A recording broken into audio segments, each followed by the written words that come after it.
Growth obviously எனக்கு பர்சனலாகவே எனக்கு அது ஹாப்பி தான். பட் பத்தாது. இன்னும் ஓடணும்.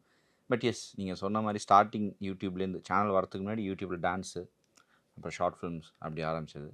அதுக்கப்புறம் சீரீஸ்ன்னு போச்சு. நீங்கள் சொல்ற அந்த ஷை பாயா இருக்கட்டும், கெட்டிமேளம், 2கே காதலி அப்படி வரிசையாக மோஸ்ட்லி எல்லா சீரீஸுமே நல்ல ரீச் குடுத்தது. நாங்க கான்சன்ட்ரேட் பண்ணது என்னன்னா, ஒவ்வொரு சீரீஸுக்கும் ஆப்வியஸ்லி லவ் பத்தி தான் எடுக்க போறாங்க. பட் அத தாண்டி அந்த லவ்ல வேற என்னென்ன வைக்கலாம்? வேற எப்படி எப்படி கேரக்டரைசேஷன் மாத்தலாம்? அப்படின்ற விஷயங்கள்லாம் ஜாஸ்தியாயிட்டே போணுச்சே தவிர, ஓடிடி, யூடியூப், சினிமா எல்லாமே நான் ஒண்ணா தான் பார்த்தேன். எல்லா இடத்துலயும் நம்ம 100% போட்டா தான் நம்மளால ஓட முடியும் அப்படின்றத நான் பட் கத்துக்கிற விஷயங்கள் ஜாஸ்தி. ஓடிடிக்கு போகும்போது அது இன்னும் ப்ராடர் ரேஞ்சு, ப்ராடர் பெரிய டீமு, வைடர் ஆடியன்ஸுக்கு போகும்.